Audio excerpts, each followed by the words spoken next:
হাই হাই হাই হাই হাই হাই PWD বিভাগ হাই হাই হাই হাই হাই হাই PWD বিভাগ হাই হাই হাই হাই হাই হাই অনুপম শর্মা হাই হাই হাই হাই হাই সরকার হাই হাই হাই হাই হাই দলং লাগিবই লাগিবই লাগিবই আমাক দলং লাগিবই লাগিবই লাগিবই আমাক দলং লাগিবই লাগিবই লাগিবই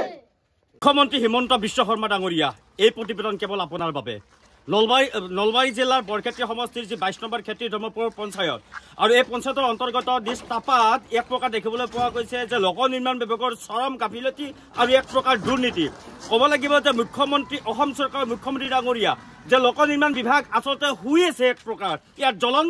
জ্বলন্ত প্ৰমাণ আজি ওলাই পৰিছে নলবাৰী জিলাত বৰক্ষেত্ৰী সমষ্টিৰ অন্তৰ্গত 22 নম্বৰ ক্ষেত্ৰী ধৰ্মপুৰ পঞ্চায়তৰ ইয়াত এখন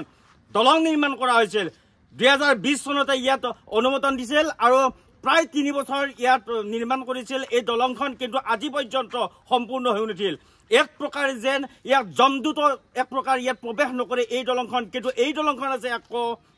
অসম চৰকাৰৰ হিমন্ত বিশ্ব শৰ্মাৰ এই লোক নিৰ্মাণ যি বিভাগ এই বিভাগৰ নলবাৰী জিলাৰ বৰক্ষেত্ৰী সমষ্টিত মই ইয়াৰ ইতিমধ্যে ইয়াৰ স্থানীয় লোকে অসম চৰকাৰ হাই হাই ইয়াৰ যিগৰাকী বিখ্যাত ঠিকাদাৰ নামদাৰী বিখ্যাত ঠিকাদাৰ কিন্তু তেখেতৰ আচলতে যদি বাস্তৱ ছবিখন যদি চাবলৈ যায় অনুপম শৰ্মাৰ ইয়াৰ আচলতে ইয়াৰ প্ৰখ্যাত নে বিখ্যাত এই প্ৰমাণ আজি ওলাই পৰে নলবাৰী জিলাৰ বৰক্ষেত্ৰী সমষ্টিৰ ইয়াৰ তাপাত যিখন দলং নিৰ্মাণ কৰিছিল কিন্তু আজি পৰ্যন্ত সম্পূৰ্ণ হৈ নুঠিল আচলতে ক'ব লাগিব হিমন্ত বিশ্ব শৰ্মাই যেনেকুৱা ধৰণে কৈ আছিল যে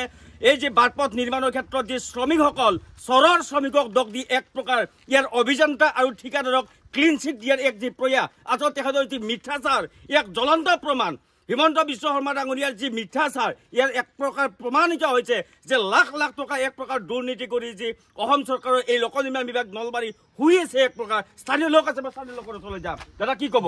ইমান লাখ লাখ টকা দলং এখন নিৰ্মাণ কৰিছে কিন্তু আজি পৰ্যন্ত ইয়াৰ সম্পূৰ্ণ হৈ উঠা নাই কি ক'ব দাদা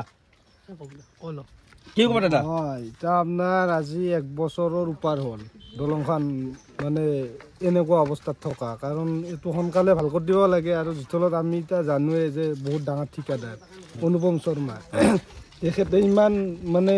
দিন এই দলংখন পেলাই থব নালাগিছিল ইয়াত সম্পূৰ্ণ হ'ব বুলি কৈছে দলংখন এইটোতো সম্পূৰ্ণ হ'ব বুলি আমাৰ সহজে দেখাব এতিয়া বৰ্তমান দলংখনৰ যি প্ৰত্যক্ষময় অৱস্থা ইয়াত কোনো ধৰণৰ আনকি মানুহৰ দূৰৰে কথা গৰু ছাগলী ইয়াৰ প্ৰৱেশ কৰিব নোৱাৰে আচলতে এই বৃহত্তৰ অঞ্চলটো মৎস্যজীৱী হয় ইয়াৰ লোকসকল কিন্তু আদাৰ ব্যৱসায় কৰাৰ কাৰণে আচলতে এক সপোন আছিল লোকসকলে যেতিয়া ইয়াত দলং এখন নিৰ্মাণৰ কাম আৰম্ভ হৈছিল ইয়াৰ গয়াৰ আজি এটা সপোন দেখিছিল যে ইয়াত ব্যৱসায় ক্ষেত্ৰত ইয়াৰ লোকসকলৰ এক সুবিধা হ'ব কিন্তু দেখিবলৈ পোৱা গৈছে যে ইয়াত যি চৰম হেমাহি আৰু চৰম দুৰ্নীতিৰ কাৰণে এক প্ৰকাৰ লোক নিৰ্মাণ বিভাগ যি শুই আছে